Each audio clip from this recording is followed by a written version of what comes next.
안녕하세요. 3월 8일 수요일 큐티 가이드 시작하겠습니다. 오늘 말씀은 고린도 교인들의 어떤 재판에 대해서, 세상의 송사함에 대해서 바울이 신랄하게 비판하는 그런 모습이에요. 1번입니다. 고린도 교회 안에 어떤 일이 있었습니까? 그들은 이 일을 어떻게 해결하고자 했습니까? 1절입니다.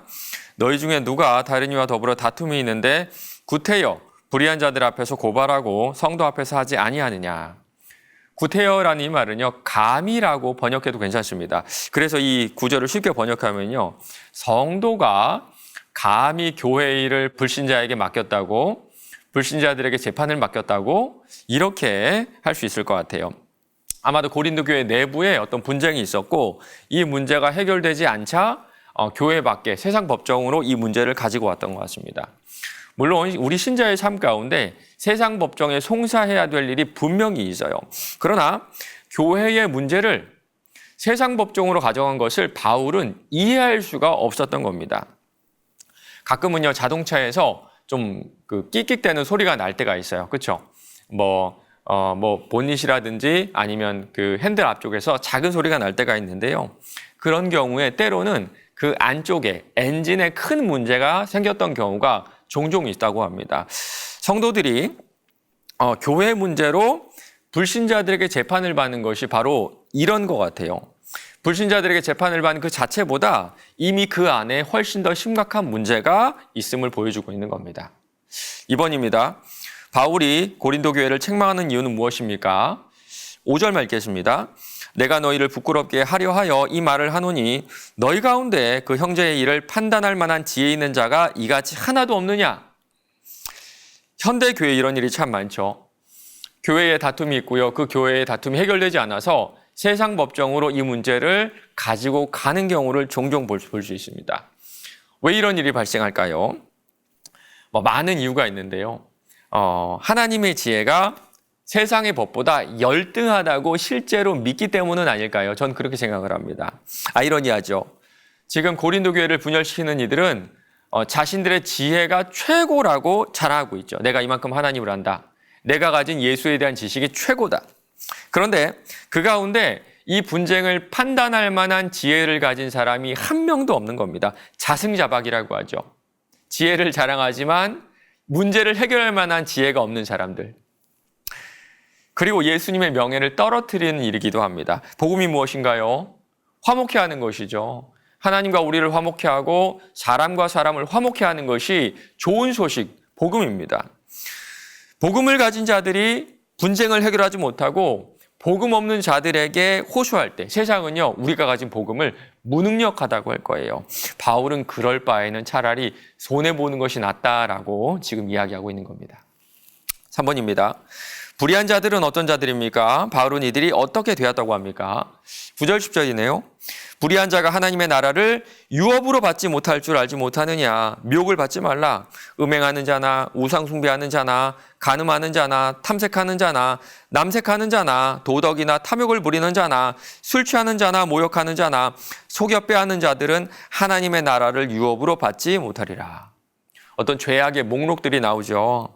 그리고 이런 자들은 하나님의 나라를 유업으로 받지 못한다 그럽니다.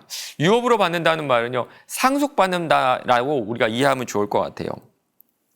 그렇다면 이 말이 한 번 받은 구원이 취소될 것이다. 너희가 이미 구원은 받았지만 너희가 이렇게 죄를 범할 때 구원이 취소될 것이다. 그런 뜻일까요? 그렇진 않습니다. 한 번 받은 구원은 결코 취소되지 않아요. 저는 이 말이 두 가지 의미가 있다고 생각을 합니다. 먼저는요, 좀 경각심을 가지라는 것 같아요. 지금 고린도 교회 교인들을 보면요, 좀 들떠있다 그런 생각이 들거든요. 정말 예수님을 믿는 그 시작점에 풍성한 은혜를 받은 그런 사람들이었습니다. 교회에 성령의 은사를 받은 사람들이 얼마나 많았는지 이게 문제가 될 정도였죠. 그러다 보니까 좀 경거망동하지 않았을까요? 그러다 보니까 이런 잘못들이 좀 나오지 않았을까요? 두 번째는요, 너희는 원래부터 구원받지 못한 사람들이다라는 뜻을 가지고 있는 것 같아요. 정말 구원을 받은 사람들이라면 이런 죄를 짓지도 않고요. 혹여나 이런 죄를 짓더라도 그 죄 가운데 머물지 않죠. 이단 중에 구원파가 있는데요. 구원파는요, 우리가 어떻게 살든지 간에 어떤 죄를 짓든지 간에 구원을 보장받았다라고 믿는 그런 사람들이거든요. 이런 구원파 같은 사람들에게 정말 엄중한 경고가 되는 말씀이 바로 오늘 말씀이 될 겁니다. 4번입니다. 바울이 성도 간의 다툼을 세상 법정에 가져가지 말라고 하는 이유가 무엇인지 묵상해 봅시다. 신약 성경의 가장 큰 주제 중에 하나가 뭐냐면 하나됨이에요. 하나됨. 우리는 예수 그리스도를 머리로 한 한 몸, 한 가족이죠. 물론 가족 안에도 다툼이 있을 수가 있습니다. 그러나 그 다툼을 법정으로 가져가진 않아요. 가끔씩 가족 안에 어떤 가족 안의 다툼을 법정으로 가져가는 경우가 있는데요. 그런 경우에는 이미 가족이 아니라고 할 수가 있어요. 맞습니다. 우리가 교회의 문제를 세상 법정으로 가져가는 것은요. 우리가 우리 자신을 그리스도를 머리로 한 한 공동체라는 이 사실을 부정하는 겁니다. 우리 스스로 우리가 한 몸임을 부정하고 있는 거예요. 우리가 우리의 정체성을 망가뜨리고 있다 그 말입니다. 그렇다면 누구의 명예가 손상될까요? 만약에 우리가 그 법정에서 이겼을 때, 재판에서 승소했을 때 기분 좋을 수도 있고요. 손해보지 않고 이득이 될 수도 있어요. 그러나 우리의 머리 대신 예수님의 명예는 땅에 떨어지게 될 겁니다. 5번입니다. 성도 간의 문제가 생겼을 때 나는 어떻게 대처하고 있습니까? 성도가 가져야 할 분별의 기준은 무엇입니까? 앞으로 생길 수 있는 관계의 문제 속에서 내가 할 수 있는 일은 무엇인지 고민해 봅시다. 우리가 정말 이런 문제에 닥쳤을 때 쉽게 판단하고 쉽게 이야기할 수는 없을 것 같습니다. 참 고민이 될 것 같아요. 교회 안에 있는 분쟁들을 보면요. 이쪽도 맞기도 하고 이쪽도 맞고 또 이쪽도 좀 잘못한 것 같기도 하고 저쪽도 좀 잘못한 것 같기도 하고 정확한 어떤 무엇이 잘못됐다고 정확하게 말하기 어려운 경우가 참 많죠. 그리고 손해보는 경우도 있는 것 같습니다. 아주 작은 손해라고 하더라도 우리가 감내하기 참 힘든 경우가 참 많고요. 그리고 그것이 우리에게 중요한 것이라면 더 손해보고 더 감내하기가 힘들 것 같아요. 그래서 우리에게 좀 사전에 마음의 준비가 필요할 것 같고요.